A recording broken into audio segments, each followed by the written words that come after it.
Mister جناح آپ نماز کیوں نہیں پڑھتے؟ قائد اعظم محمد علی جناح کا جواب سن کر مولوی شبیر علی تھانوی کو پسینے چھوٹ گئے۔ مولانا اشرف علی تھانوی کے خلیفہ اور نائب مولوی شبیر علی تھانوی بیان کرتے ہیں کہ ایک دفعہ مجمع عام میں بڑے بڑے رہنماؤں کی موجودگی میں میں نے قائد اعظم سے بڑے بے باک طریقے سے پوچھا کہ مسٹر جناح آپ نماز کیوں نہیں پڑھتے؟ جناح صاحب نے جو جواب دیا اسے سن کر تو مجھے پسینہ آ گیا۔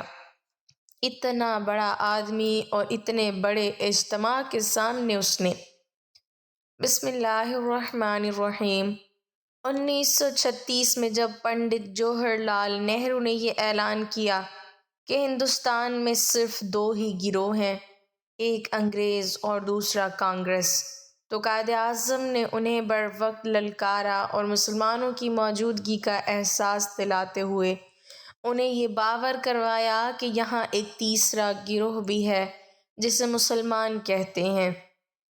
تو شعر کی اس گرج سے کانگریس کے ایوانوں میں زلزلہ آ گیا۔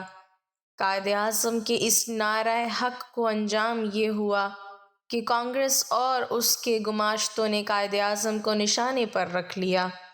بقول مسٹر خورشید حسن، ایک طرف تو ہندوستان میں کانگریسی اور ان کے زر خرید قائد اعظم کو کافر، مغربی تہذیب کا دلدادہ، اسلام سے نا آشنا اور انگریز کا پٹھو کہہ کر ان سے مسلمانوں کو دور رکھنے کی ناکام کوشش کرتے رہے، اور ساتھ ساتھ دوسرے ممالک خصوصاً انگلستان میں قائد اعظم کو رجت پسند، فرقہ پرست، لکیر کا فقیر، مذہبی، جنونی اور نہ جانے کس کس فرضی رنگ میں پیش کر کے انگریز قوم کے سامنے ان کی سیاسی پوزیشن کو کمزور کرتے رہے۔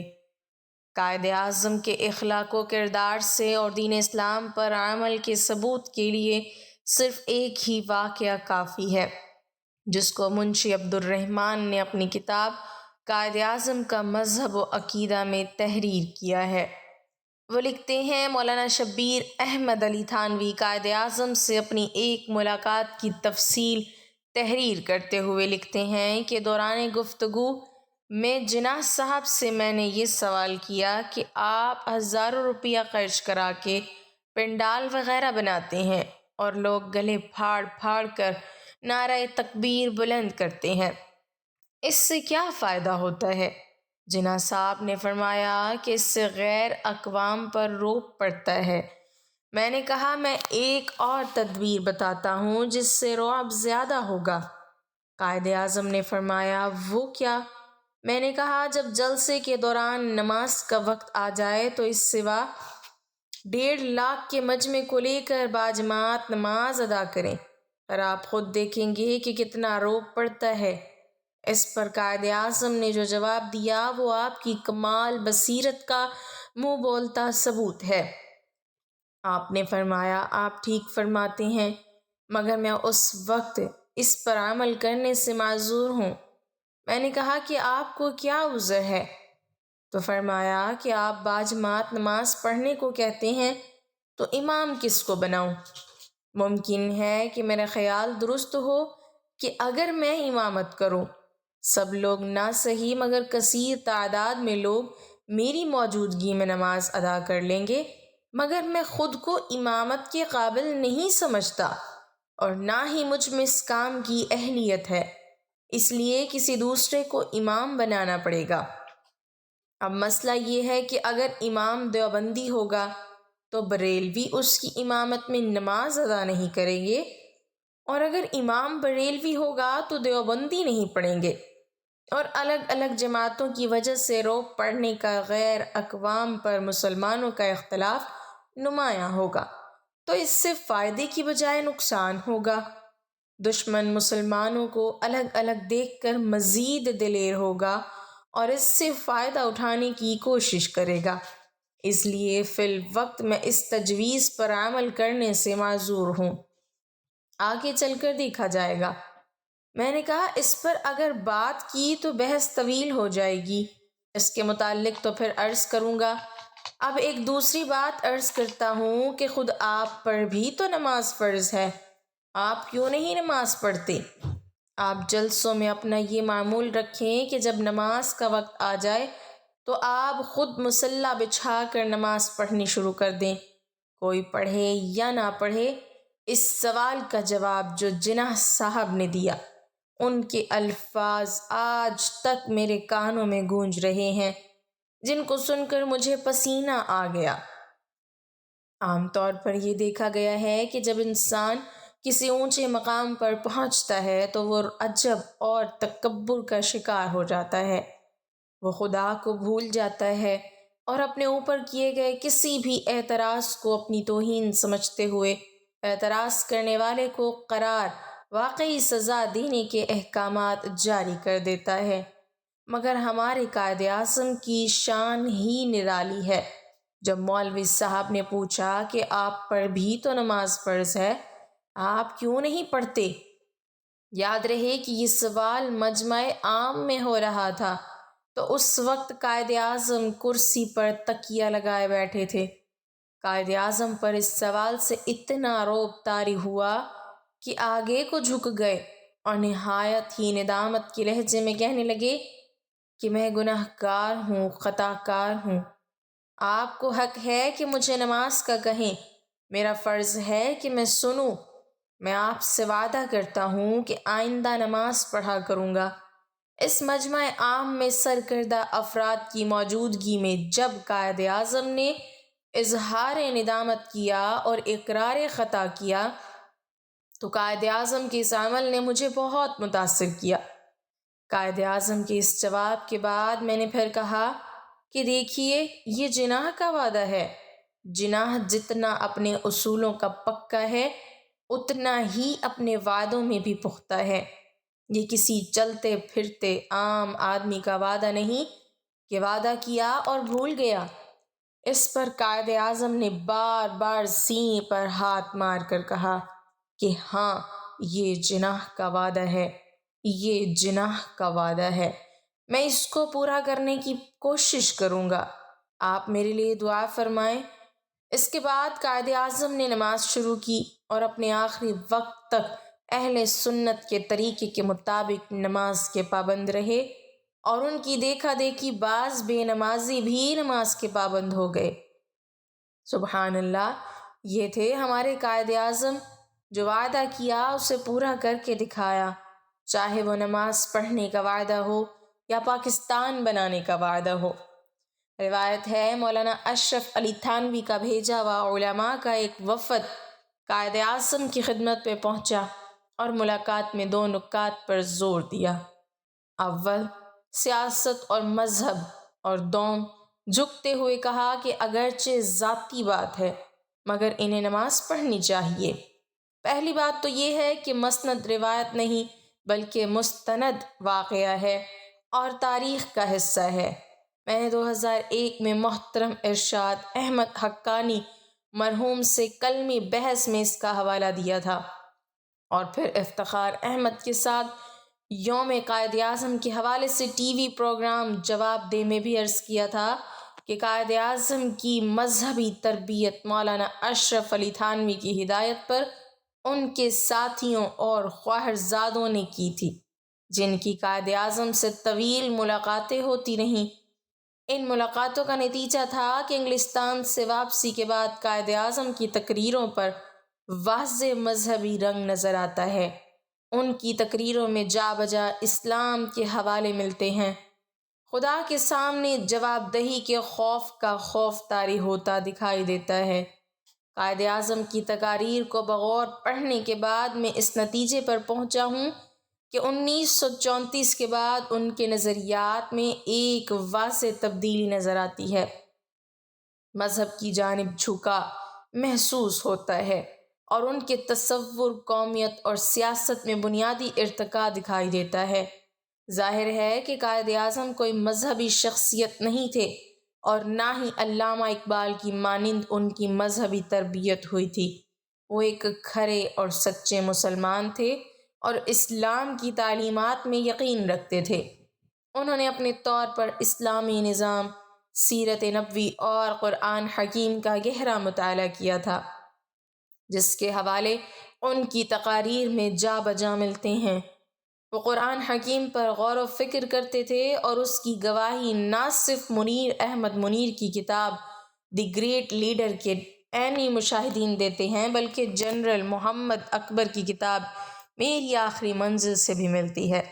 گنتی کے مطابق قائد اعظم نے قیام پاکستان سے قبل 101 دفعہ اور قیام پاکستان کے بعد 14 دفعہ اس عزم کا اعادہ کیا کہ پاکستان کے آئینی ڈھانچے اور نظام کی بنیاد اسلامی اصولوں پر رکھی جائے گی، اور انہوں نے یہ بات تو کئی بار کہی کہ قرآن مجید ہمارا رہنما ہے۔ حتیٰ کہ اسٹیٹ بینک کی افتتاحی تقریر میں بھی اسلامی اصولوں کی بنیاد پر اقتصادی نظام تشکیل دینے کی آرزو کا اظہار کیا۔ مجموعی طور پر قائد اعظم پاکستان کو اسلامی جمہوری اور فلاحی ریاست بنانا چاہتے تھے، مذہبی ریاست ہرگز نہیں، کیونکہ اسلام میں تھیوکریسی کا کوئی تصور موجود نہیں۔ افسوس تو اس بات پر ہوتا ہے کہ ہمارے سیکولر دانشوروں نے قائد اعظم کی تقاریر کو پڑھا ہی نہیں اور نہ ہی ان کی روح کو سمجھا ہے۔